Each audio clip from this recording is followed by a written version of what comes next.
Agradeço a Deus mais uma vez pela oportunidade de estar aqui e agradeço muito a Ele por ter trazido você até aqui.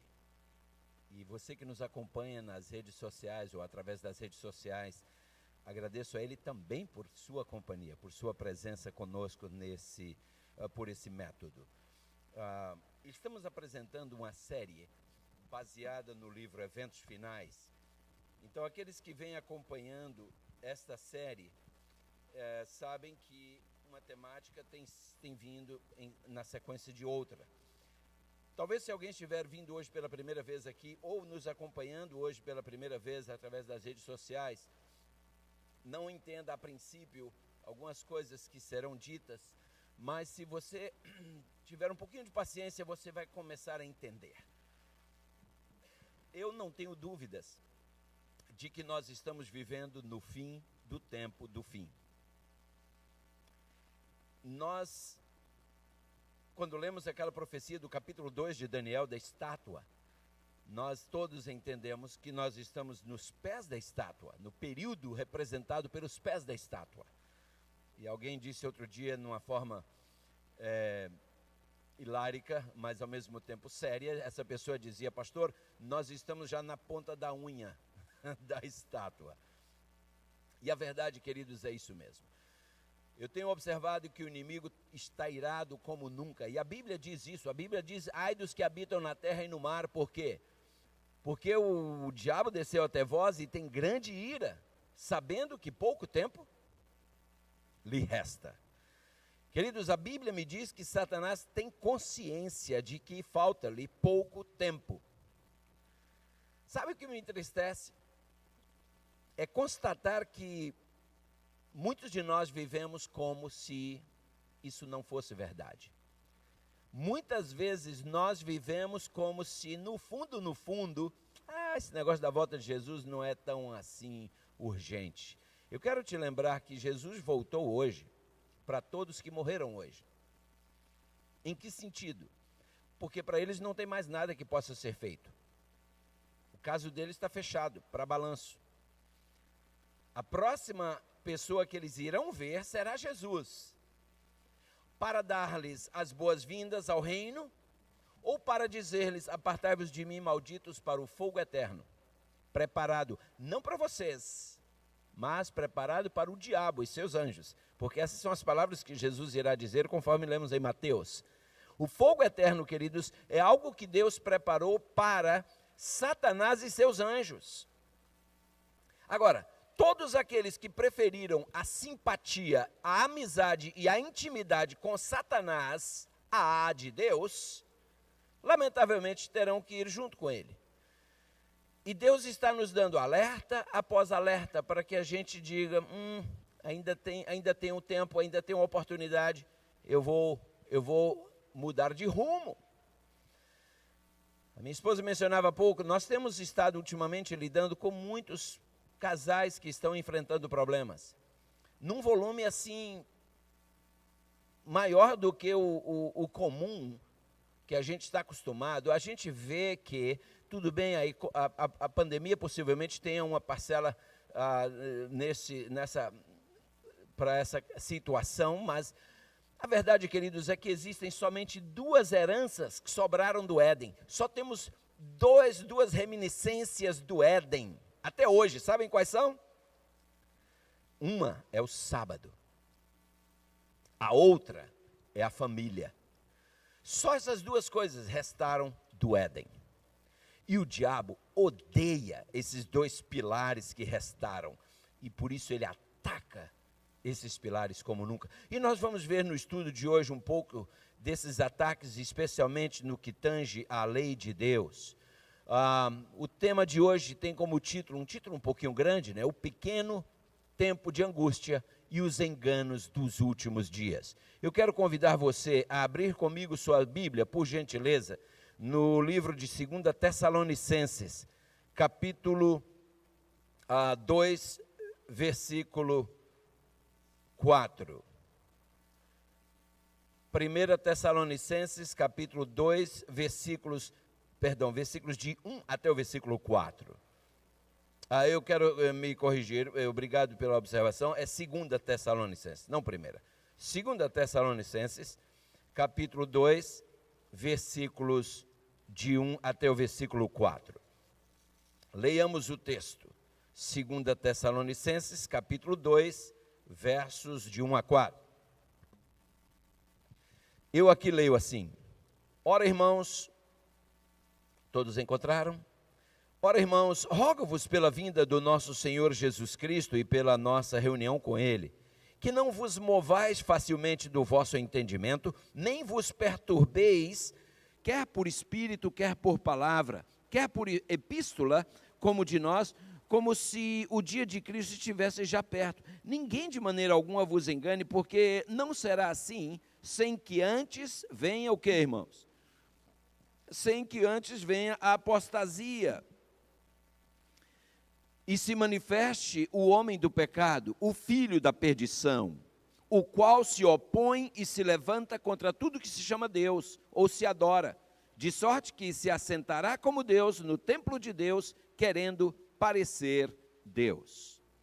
Notem, queridos, Paulo, ele é enfático em nos dizer que a volta de Jesus é iminente, é algo que está perto de acontecer, mas ao mesmo tempo ele diz, agora, por favor, não pensem que será mais próximo do que na verdade será, porque um dos sinais que você tem que estar atento é esse aqui, a manifestação desse indivíduo. Primeiro ele diz a apostasia, vai se manifestar o homem do pecado e o filho da perdição, o qual se opõe, se levanta contra tudo que se chama Deus e se opõe ou se adora, de sorte que se assentará como Deus no seu templo, ou no templo de Deus, querendo parecer Deus.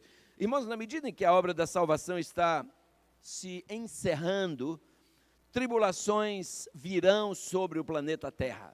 As profecias dizem isso claramente. As nações vão se tornar cada vez mais beligerantes, cada vez mais rebeldes, estarão cada vez mais iradas. Nós estamos nesse momento com uma situação ali envolvendo a Rússia e a Ucrânia, e os países aqui, os países da Europa e os Estados Unidos estão indo para lá para proteger a Ucrânia de uma possível investida ou invasão da parte da Rússia.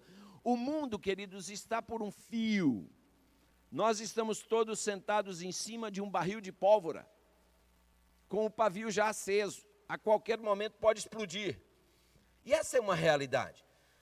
A lei de Deus, ela será invalidada pela ação do homem. Eu estou olhando aqui, eu acho que os slides que foram colocados talvez não sejam os desse tópico, está me dando a impressão. Se possível for, eu apreciaria.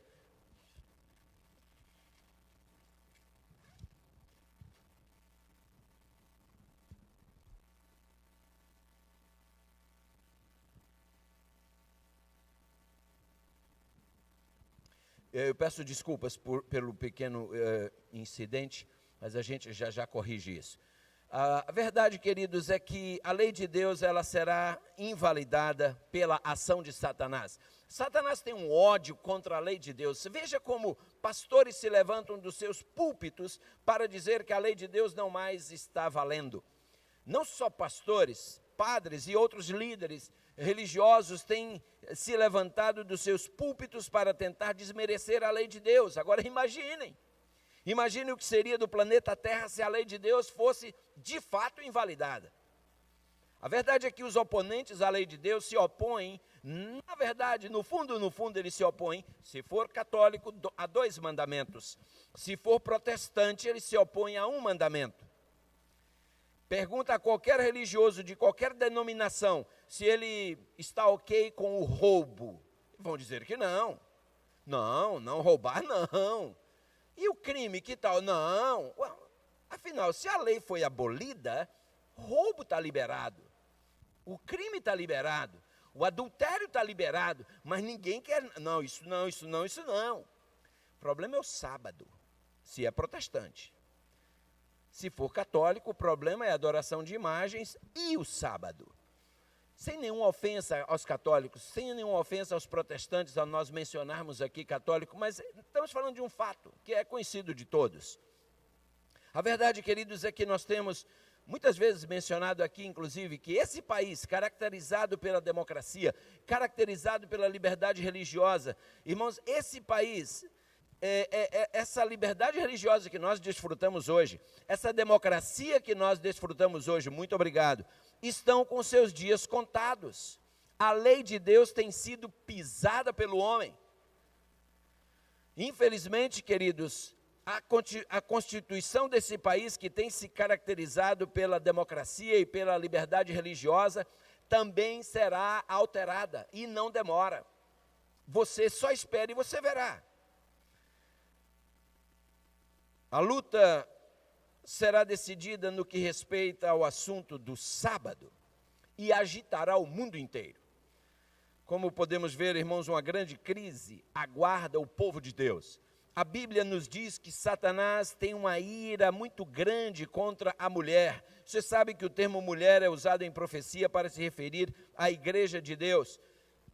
E o diabo, tendo uma ira como tem contra a mulher, ele está fazendo guerra contra os descendentes da mulher. E a Bíblia identifica esses como sendo os que guardam os mandamentos de Deus e têm o testemunho de Jesus. Então, se você quer saber qual é a identidade da igreja verdadeira, não saia atrás de placas, não. Vá para a Bíblia. A Bíblia identifica a igreja verdadeira, a igreja única contra a qual o diabo tem ira. Ela é composta dos que guardam os mandamentos de Deus e têm o testemunho de Jesus. A lei de Deus todo mundo já sabe, os mandamentos de Deus todo mundo já sabe, mas e afinal o que é o testemunho de Jesus? Você vai a Apocalipse 19:10, lá diz, no finalzinho do verso. O testemunho de Jesus é espírito de profecia. Então, observem, queridos, como a coisa é tão clara. Os adventistas do sétimo dia terão que travar uma batalha muito grande em defesa do sábado e para manter-se fiéis ao sábado. As autoridades dessa nação, irmãos, e de outros países, em breve vão se levantar em seu orgulho e com o seu poder e vão seguramente fazer leis para restringir a liberdade religiosa. Nós lemos a página 144 do livro Eventos Finais o seguinte: os protestantes desse país serão os primeiros a estender as mãos para apanhar a mão do espiritismo. Estender-se-ão por sobre o abismo para dar mãos ao poder romano. E sob a influência dessa tríplice união, esse país seguirá as pegadas de Roma, desprezando os direitos da consciência. Irmãos amados, muito em breve os senhores verão isso acontecer, nós veremos isso acontecer. Hoje, eu me lembro quando o presidente Kennedy foi eleito, num dos seus discursos, Kennedy disse que ele era um candidato católico, mas que a Igreja Católica não iria interferir na sua liderança da nação. Ele não lideraria a nação do ponto de vista católico. Ele disse, nós temos a divisão, a separação entre Igreja e Estado e sempre respeitaremos isso. Hoje a conversa já mudou.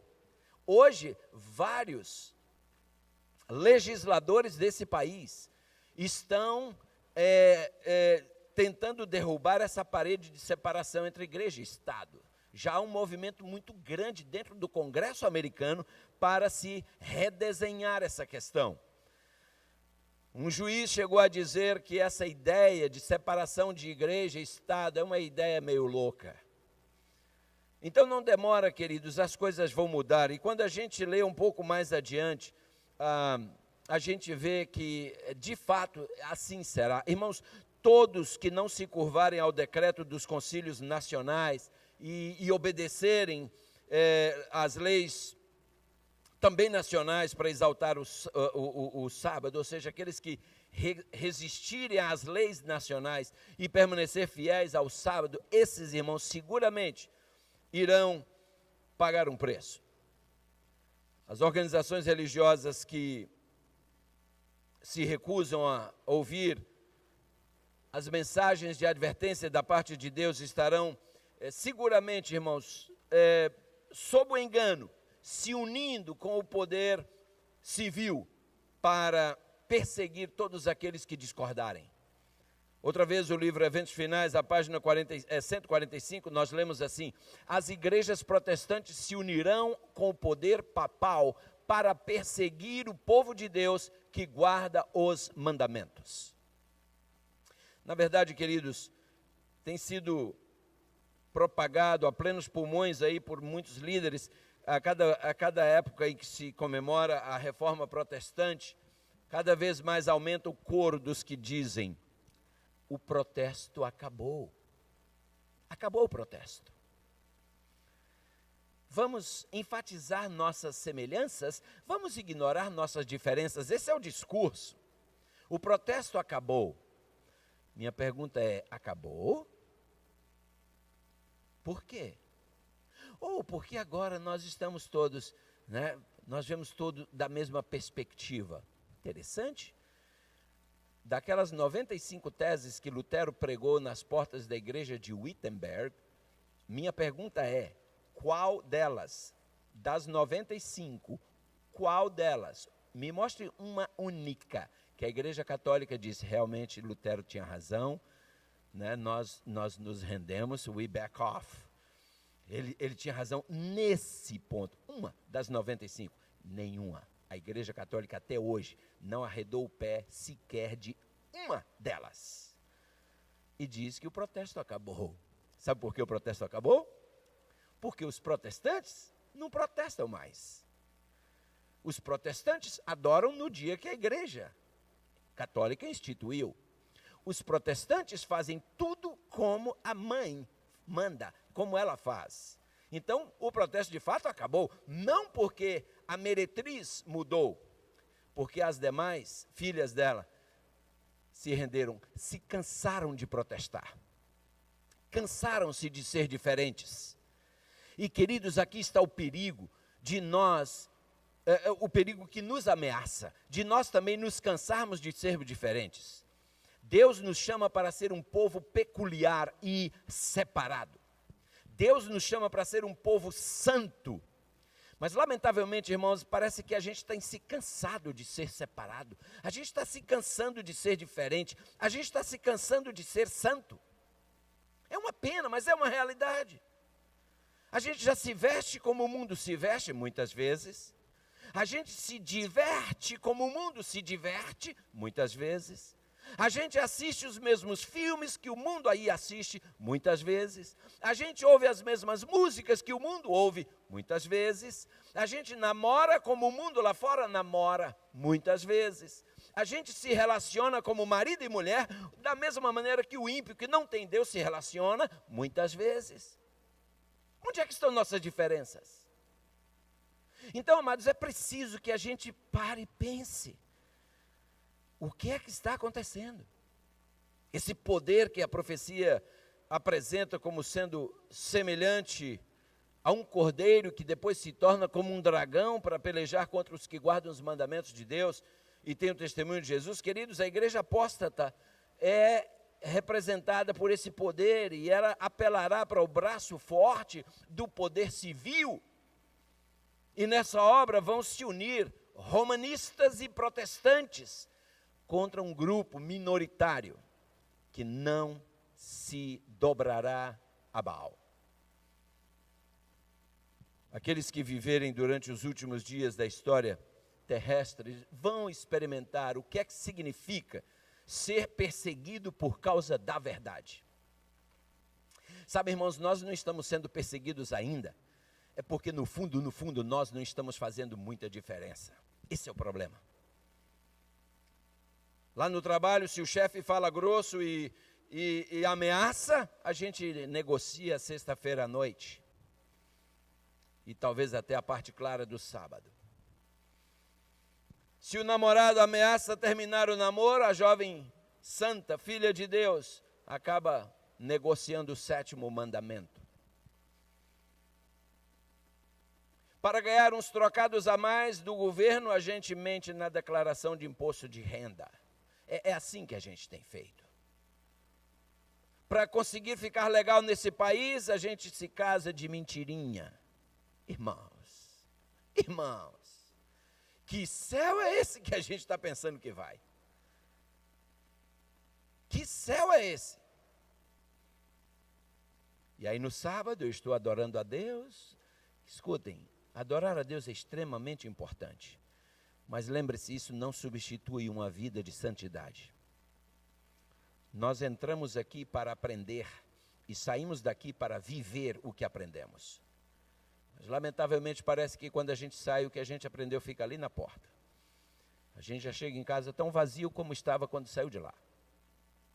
Queridos, me desculpem, mas nós precisamos repensar algumas coisas. Eu não sei quantos dos senhores, irmãos, acompanharam o que se passou com este homem. Alguém conhece esse homem pela imagem? Eu não botei o nome dele aí de propósito, mas esse homem é um juiz. Era juiz-chefe da Suprema Corte do Alabama. O nome dele é Judge Roy Moore. Esse é um homem temente a Deus. Chefe da Suprema Corte do Alabama. É um cristão conservador. Em 2001, eu estava no Texas, e naquele então o povo do Alabama elegeu esse homem como juiz-chefe da Suprema Corte daquele estado. E naquele então, ele mandou colocar um monumento contendo as tábuas da lei de Deus na corte, na cidade de Birmingham, Alabama, no edifício da Suprema Corte. Ele mandou botar lá as tábuas da lei. Imediatamente, irmãos, após ele ter feito isso, ele recebeu ordens da Suprema Corte Federal para remover esse monumento urgentemente. Consequentemente, ele se recusou a fazer isso, porque ele entendia que não estava violando a nenhuma lei estadual ou federal. E eu assisti a alguns debates em que esse homem se defendia, e você via lógica, clareza de raciocínio, embasamento legal nos seus argumentos, e você dizia, agora a Suprema Corte ficou calada. Você pensa, eu penso, porque iniciou-se uma batalha judicial contra ele. Essa batalha se estendeu até o ano de 2003, e no dia 13 de novembro de 2003, o juiz Roy Moore foi tirado do seu cargo da Suprema Corte Federal. Pela Suprema Corte Federal, foi tirado do cargo da Suprema Corte do Estado do Alabama. Acontece, irmãos, que, lembre-se, isso foi em 2003 que ele foi retirado. 10 anos depois, 2013, o povo do Alabama, indignado com essa situação, novamente o elegeu chefe da Suprema Corte do Alabama.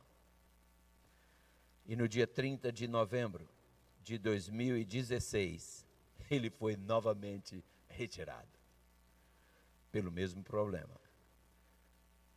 Ele não admitia que as tábuas da lei fossem removidas da sua corte. Arbitrariamente, irmãos, ele foi retirado.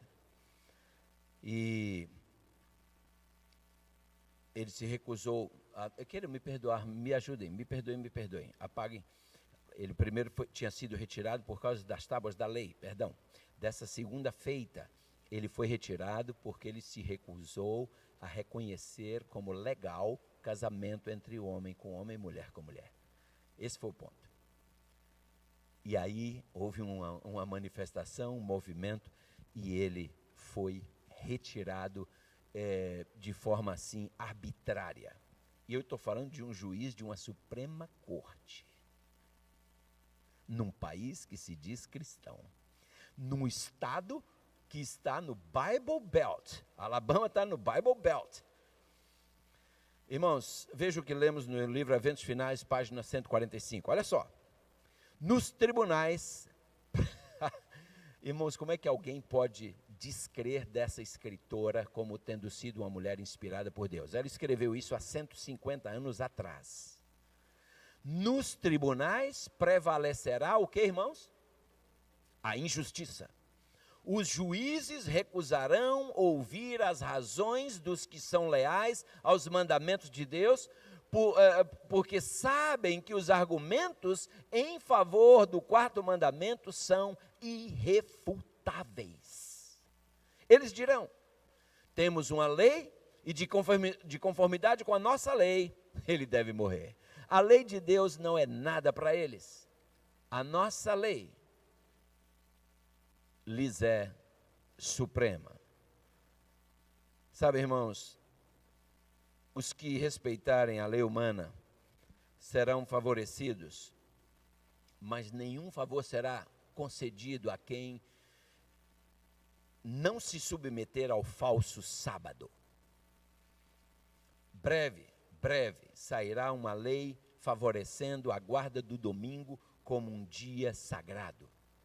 O Papa está se aproveitando dessa pandemia, está pegando, como falamos lá no Cabo Verde, em Portugal, pegando uma boleia nessa questão dessas quarentenas, quando parou-se tudo, e o Papa está dizendo: está vendo aí, quando se parou tudo, o nível de poluição diminuiu, os maridos puderam ficar mais tempo com suas esposas, os pais puderam ter mais tempo com seus filhos, e isso é o que o mundo está precisando.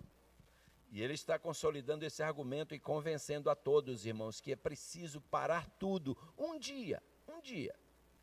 Vejam, não é o dia, é um dia. Para a família e para poupar o planeta. O Michelson Borges chegou a preparar um material intitulado Ecumenismo. O argumento, irmãos, é plausível. Uau! A família precisa de tempo para estar junta? Claro que precisa. O planeta precisa se recompor, precisa descansar um pouco desse bombardeio da poluição? Claro que precisa. Então, por isso vamos parar tudo no domingo, para salvar o planeta e salvar a família. Irmãos, que argumento simpático, que argumento lógico, que argumento popular, que argumento agradável, e será assim, todos receberão bem-vindo, ou bem-vinda à iniciativa. O povo de Deus sabe a armadilha que está por detrás disso. O povo de Deus, o povo que estuda a Bíblia, que tem muita gente que se diz povo de Deus, irmãos, que não investiga também a Bíblia e, no fundo, na última hora vai mudar de lado. Se nós formos levados aos tribunais, irmãos, nós deveremos nos lembrar de que não estaremos pleiteando nossos próprios direitos, mas o direito de Deus ao nosso serviço e à nossa fidelidade. Agora, quando chegar esse momento, irmãos, nós teremos que estar preparados. Sadraque, Mesaque, Abdenego e Daniel, aqueles jovens, quando foram levados prisioneiros para a Babilônia, eles não deixaram para se preparar quando chegaram em Babilônia. Não. A minha Bíblia diz em Daniel capítulo 1 que quando eles chegaram lá, Daniel já tinha uma coisa certa, já estava assentado no seu coração. Ou seja, ele já tinha essa convicção formada: eu não vou me contaminar com os manjares do rei. Ellen White diz que aquele que não controla o seu apetite não controla mais nada. Interessante. Daniel diz: eu não vou me contaminar com os manjares do rei. Ele tinha controle sobre o apetite, por isso ele tinha controle sobre o resto. E ele, Sadraque, Mesaque e Abdenego, permaneceram firmes. Na verdade, esses nomes já foram dados pelos babilônios, né? Misael, Ananias e Azarias. Eram os nomes originais deles. Daniel, Misael, Ananias e Azarias. Esses homens haviam se determinado, irmãos, eram jovens, eram teenagers, mas eles já haviam se determinado a não se contaminar. Essa determinação brotou lá atrás. Eles haviam se preparado. Irmãos, temos falado muitas vezes aqui, fracassar no preparo. Quem lembra do resto? Fracassar no preparo é preparar para fracassar. Deus está nos dando tempo para nos prepararmos. E muitos de nós estamos de braços cruzados, deitados na rede, cantando, ó bela terra de primores. Não estamos nos preparando. Irmãos, ninguém se prepara para uma maratona no dia da corrida. Ninguém se prepara para uma Olimpíada quando os jogos começam. Não. São anos de preparo para se conseguir levar a medalha de ouro.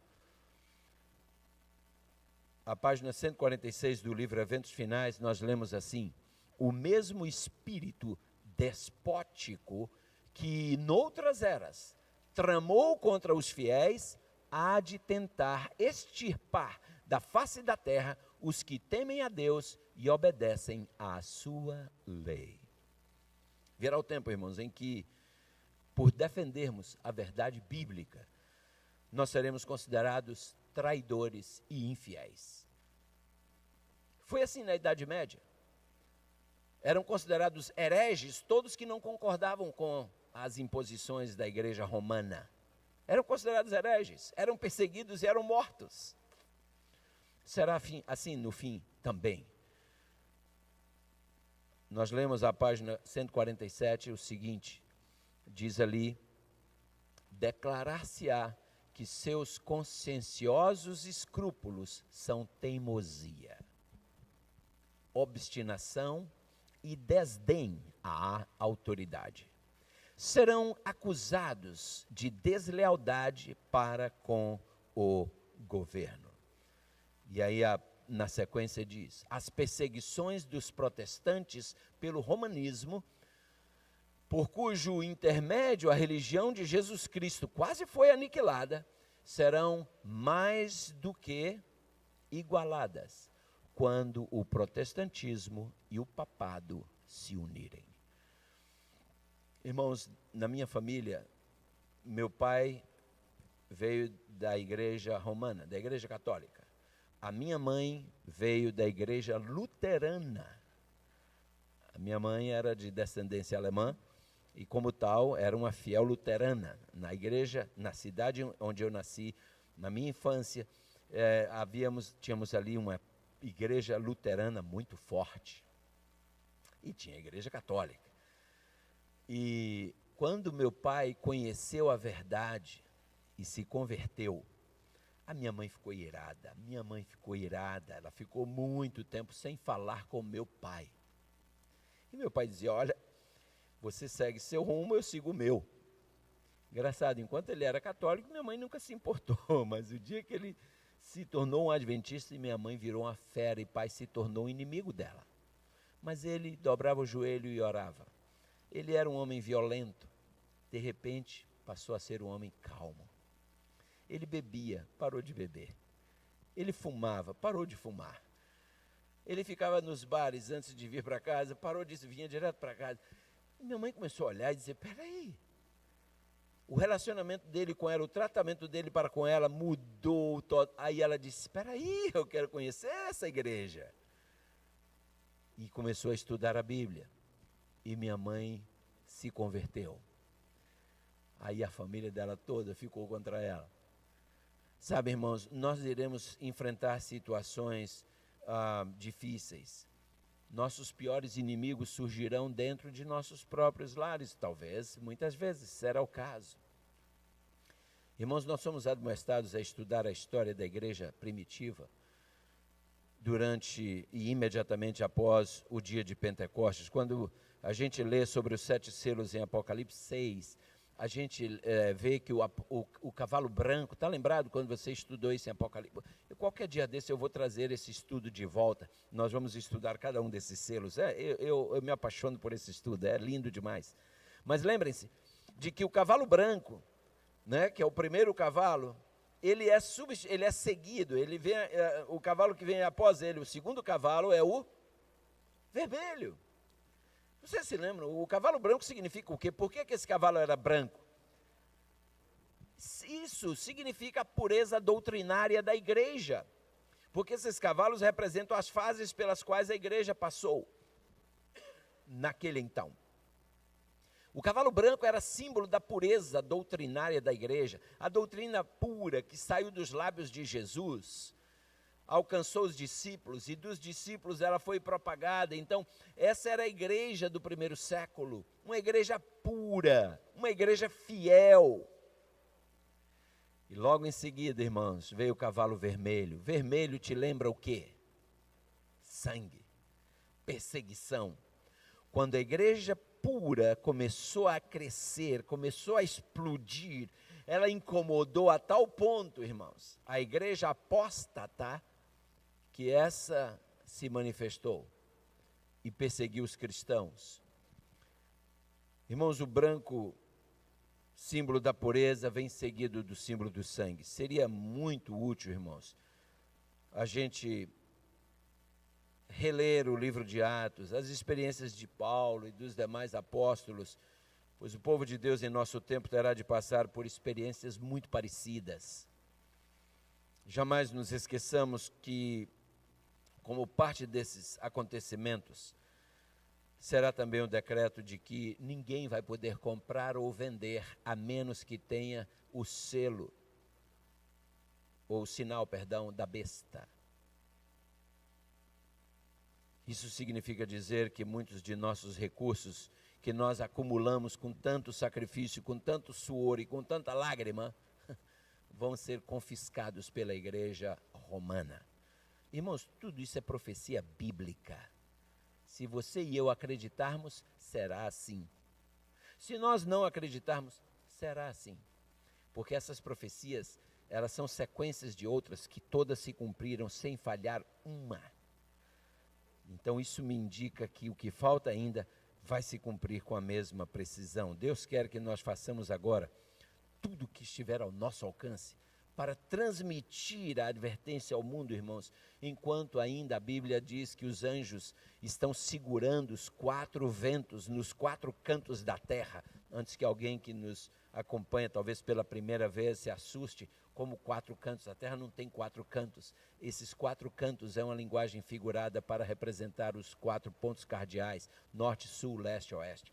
Esses anjos estão retendo esses ventos até que os fiéis de Deus sejam assinalados. E enquanto isso, irmãos, Deus espera que nós façamos a nossa parte em avisar os que ainda estão na escuridão. Tem muita gente sincera que ainda não conhece essa verdade. E a Bíblia diz: conhecereis a verdade, e a verdade vos libertará. Não fale de religião para ninguém, fale da verdade. Não leve a igreja adventista, leve a verdade. Você não é comissionado por Deus para falar de religião, você é comissionado para falar da verdade. Estude com a pessoa na Bíblia dele, se ele for católico, na Bíblia dele. Se ele for pentecostal, seja o ramo que... Estude com ele na Bíblia dele. E você vai mostrar a ele que a verdade está nas mãos dele também. Só precisa agora examiná-la. Sabem, queridos, Deus em sua infinita misericórdia, Ele está segurando esses ventos que são sinônimo de perseguição, de tribulações, de dificuldades. Deus está mantendo isso até que a gente faça a obra que precisa ser feita. Chegará um momento em que alguns serão lançados nas prisões. E serão lançados nas prisões tão somente, irmãos, por terem cometido um pecado. Sabe qual? Ler a Bíblia e santificar o sábado. Esse será o pecado. Por que João foi lançado lá em Patmos, uma ilha rochosa que era uma penitenciária? Porque ele era fiel a Deus. João não fez nada contra o Império Romano na época. Seu único pecado era ser fiel a Deus. E assim será no fim. Na medida em que os defensores da verdade se recusarem a honrar o descanso dominical, alguns deles serão lançados nas prisões, irmãos, serão exilados, serão tratados como escravos. Você vai dizer: mas como? Em pleno século 21? Escute, durante a Segunda Guerra Mundial, aqui nesse país foram criados campos semelhantes a campos de concentração, onde todos os japoneses foram presos. Cidadãos americanos, mas de descendência japonesa, eram presos, só pelo fato de serem japoneses. Representavam uma ameaça e foram confiscados, seus bens foram confiscados. Irmãos, vamos ler um pouquinho a história. Esse país que parece tão democrático, um país de tanta paz. Enquanto tudo está bem. Lembra que o Dr. Rodrigo falou aqui que quando tem comida para todo mundo é educado à mesa? Você quer ver quem é quem? Tira comida. Aí você verá aflorar o que cada um tem. E os senhores sabem, essa nação está atravessando uma crise financeira muito grande. Essa nação. A nossa economia, irmãos, ela tem sido maquiada. Mas nosso déficit interno, a dívida interna desse país, ela é computada em trilhões. Eu não sei nem o que é isso, mas é assim que ela é. Trilhões, só se fala em trilhões. Vai chegar um momento, irmãos, em que essa nação vai ter que pedir socorro a alguém.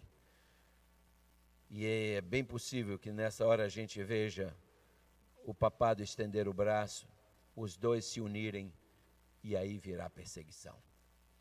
Porque estamos passando por tudo isso, sendo nós uma nação protestante, ou uma nação cristã, é porque vocês têm ignorado o santo dia do Senhor, o domingo. É esse o problema? Ou então, se guardarmos o domingo, virá a bênção? Tenho certeza que sim. E aí, irmãos, o domingo será imposto. Vamos todos agora guardar o domingo, é lei. Acontece que as coisas não vão melhorar, porque não é por aí. E agora? Estamos guardando o domingo, tudo continua indo de mal a pior. É porque tem um grupinho de teimosos aí que insistem em guardar o sábado. Eles é que são a razão dos nossos problemas. Aí vem a perseguição. Minha pergunta é, estaremos nós preparados?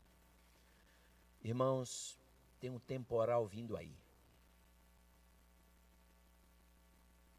Cada vez que se aproxima um furacão lá na Flórida, ou nos demais estados ali que estão na rota dos furacões, que o serviço de meteorologia indica, vem aí um tornado, é um corre-corre, irmãos, todo mundo botando sacos com areia na porta da casa, pregando plywood nas suas janelas, nas suas portas, é um corre-corre, porque está vindo um temporal aí.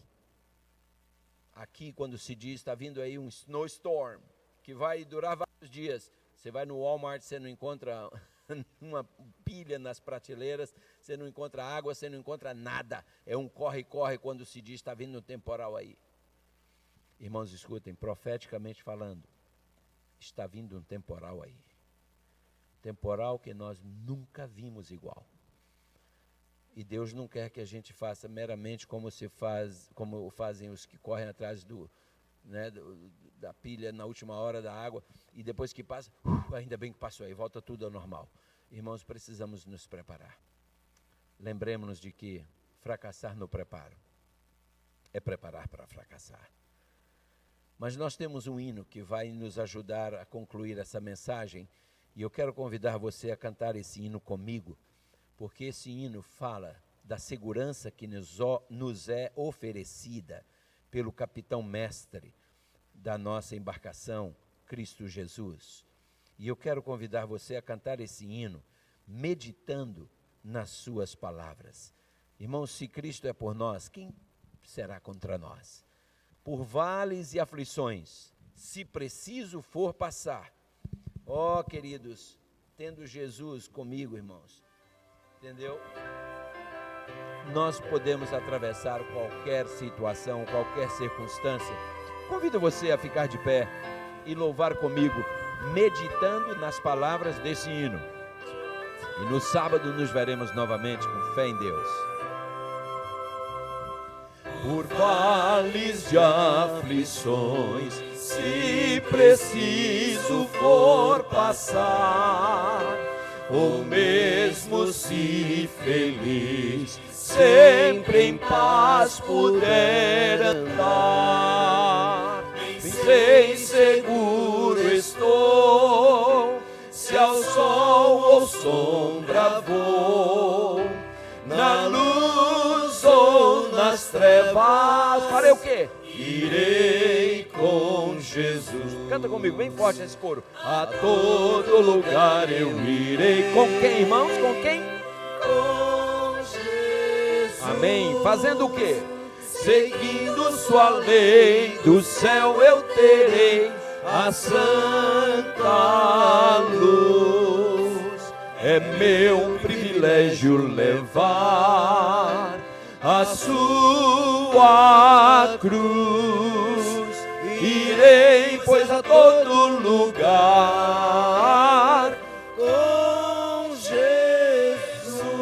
Jesus. Se as novas do Evangelho for meu dever levar ao pecador perdido nas trevas a vagar, se é que me toca a mim pregar a Cristo assim, se Ele me guiar, irei com Jesus. Aleluia, irmãos. Amém.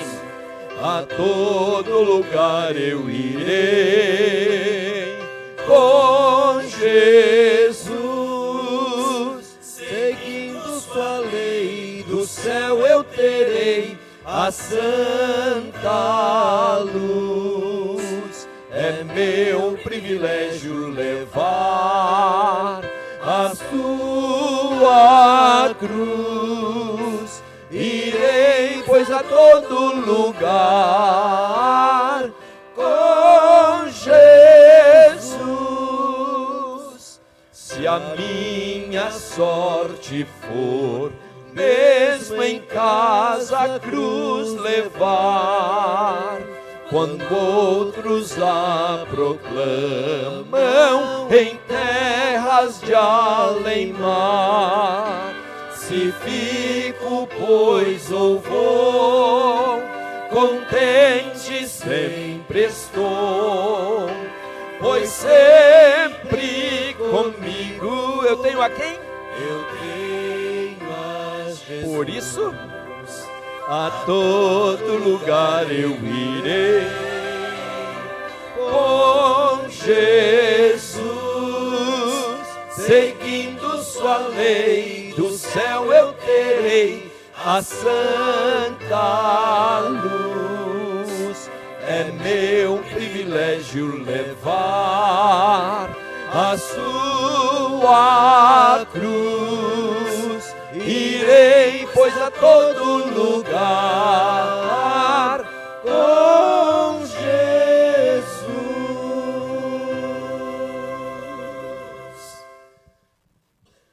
Pai, muito obrigado por tuas palavras de alerta. Ó Senhor, ajuda-nos a não fracassar no preparo, porque se o fizermos, estaremos nos preparando para fracassar. Pai, nós não queremos chegar perto, nós queremos entrar nos céus. Esses últimos dias serão dias turbulentos, já estão sendo, mas essa turbulência vai aumentar cada vez mais. Ajuda-nos a desenvolver a tenacidade, Pai, a resiliência, a textura que os tempos exigem. Ajuda-nos, Senhor, a tomar mais tempo com a Tua palavra na mão, com o joelho no chão. Ajuda-nos, Senhor, a parar de brincar de religião e ajuda-nos a ser genuínos cristãos. Pai querido, só o Teu poder, só o Teu Espírito poderá operar a mudança que é necessária na vida de cada um de nós. Nós apenas precisamos nos fazer disponíveis, porque Tu prometes que se nós ouvirmos a Tua voz e abrirmos a porta, Tu entras e Tu operas uma faxina, Pai. E depois Tu te assentas à cabeceira da mesa. Tu chegas sendo conosco, mas Tu terminas na posição em que nós é que seamos contigo, ou seja, Tu assumes o controle. E aí, Pai, nós só temos uma forma, só temos uma opção, é dizer como Paulo: a vida que agora vivo, não a vivo mais eu, mas Cristo vive em mim. Ó Senhor, que o mundo possa ver Jesus em nós. É a nossa súplica e a nossa gratidão a Ti. Em nome dEle, amém. Amém. Que Deus abençoe a todos e muito obrigado pela vossa presença.